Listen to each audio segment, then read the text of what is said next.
경매 투자자 거투입니다. 6월 27일 정부에서 대출을 아주 강력하게 조였습니다. 이미 어떤 내용인지 다들 아실 겁니다. 기사 내용을 그대로 읽어주는 영상들이 많은데요. 저는 여러분들에게 도움되는 아주 현실적인 이야기만 하겠습니다. 대출 규제를 통해 경매 시장에 어떠한 변화가 일어날 것인지 아주 조심스럽게 두 가지를 예측해 보았으니 영상 끝까지 시청해 주시고 고정 댓글에 제 카톡 링크 있으니 들어오시면 업데이트 되는 내용 있으면 빠르게 알려드리겠습니다. 참고로 제 생각을 말하는 거지 정답을 말하는 게 아니니 참고만 해주세요. 아시겠죠? 혹시 틀린 내용 있다면 여러분 과감하게 알려주세요. 적극적으로 검토하고 반영하도록 하겠습니다. 여러분들이 생각을 댓글로 남겨주시면 서로 소통도 하고 좋을 것 같아요. 무주택자일 경우 수도권과 규제지역 안에서 주택담보대출을 받고 싶다면 최대 6억 원까지 받을 수 있다고 여러분들 알고 계실 거예요.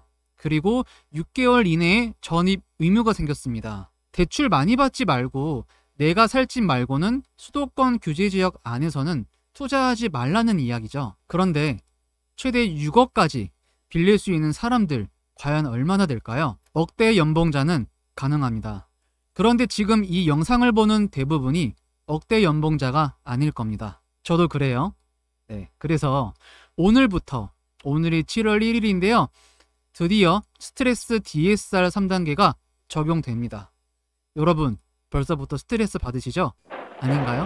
네, 저는 받습니다. 더 깐깐하게 대출 심사를 하기 때문입니다. 지금부터 여러분의 눈높이에서 아주 자세하게 알려드리겠습니다. 한번 꼭 여러분의 상황에 적용해 보셔가지고 지금 내가 얼마를 더 빌릴 수 있는지 계산해 보세요. 우선 이 제도는요, 은행에서 대출 심사를 할 때 금리가 오를 가능성까지 반영해서 상환 능력을 따지는 겁니다. 오른쪽에 스트레스 금리 보이시죠? 저번 달까지만 해도 2단계 변동 금리에 0.75%를 더해서 심사를 했습니다. 그런데 오늘 7월 1일부터는 스트레스 금리가 몇 프로예요? 1.5%죠. 2배가 상승했습니다. 즉 내가 받는 변동 금리에서 이 스트레스 금리를 더해서 DSR을 계산하는 겁니다. 즉 금리가 상승할 것으로 가정하고 대출 한도와 상환 능력을 심사한다는 거예요. 오늘부터 시행되는 DSR 3단계는요. 모든 금융권에서 취급하는 주담대 신용대출, 기타 대출 전부 포함된 금액입니다. 아시겠죠? 소득에 비해 너무 많은 부채를 지게 되면 경제적으로 어려워질 가능성이 높아 이를 막기 위해 시행된 제도입니다. 자, 현재 여러분들 얼마까지 빌릴 수 있을지 궁금하실 거예요. 연소득이 6천만 원인 김한글님이 있었습니다. 수도권에 있는 주택을 구매하기 위해서 은행에 갔습니다. 30년 만기로 연 4% 변동금리로 대출을 받으려고 해요. 그러면 오늘 7월 1일부터는요. 연 4%에서 스트레스 금리 1.5%를 적용한 5.5% 금리로 대출을 받는 것으로 가정을 해서 연간 원리금 상환액이 정해지는 겁니다. 자, 여러분 이렇게 제가 말씀드려도 무슨 말인지 모르시겠죠? 계산하는 방법을 알려드리겠습니다. 현재 DSR 한도는 40%입니다. 그러면 연소득이 6천만 원이니 40%를 곱하면 1년에 2,400만 원까지는 은행에서 허락해 준다라는 이야기입니다. 한 달로 나누면 월 200까지죠. 즉 200만 원까지는 갚을 수 있는 능력이 있으니 빌려주겠습니다 라고 판단하는 거예요. 자, 그러면 대출 계산기를 이용해 보겠습니다. 한 달에 200만 원 정도 갚기 위해서는 내가 얼마까지 빌릴 수 있는지 그걸 역으로 한번 계산해 봐야 되겠죠? 원리금 균등 상환으로 한번 계산해 보겠습니다. 대출 금액이 3억 6,400만 원으로 한번 계산해 보겠습니다. 그러면 대출 기간은 이제 30년밖에 없죠? 그러면은 360개월이고요. 연 이자는 4%로 가정해 보겠습니다. 그러면 우리가 스트레스 DSR을 받기 전에는 이렇게 연 이자율을 4%로 계산을 해서 대출 이자를 계산해 보면 한 달에 갚을 수 있는 돈이 얼마예요? 170만 원이죠. 그러면 200만 원 미만이니까 3억 6,400만 원까지는 기존에 아무런 부채가 없었더라면 연소득이 6천만 원인 김한글님은 충분히 돈을 받았을 겁니다. 자, 그런데요. 이 3억 6,400을 건드리지 않고요. 이제 연 이자율에서 1.5%를 스트레스 금리로 더한다 그랬죠.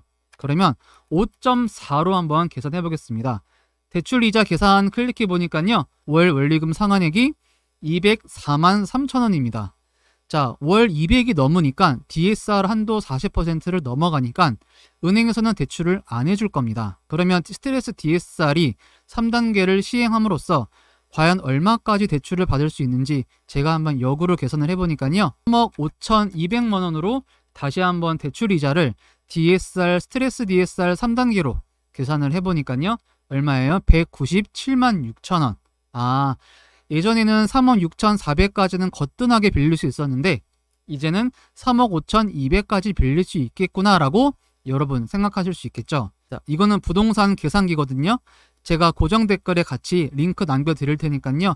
여러분 한번 꼭 계산해 보셔갖고 내가 연소득이 이만큼이면 얼마까지 대출을 받을 수 있겠구나 한번 계산해 보시면 여러분을 투자할 때 더 디테일하게 하실 수 있을 겁니다.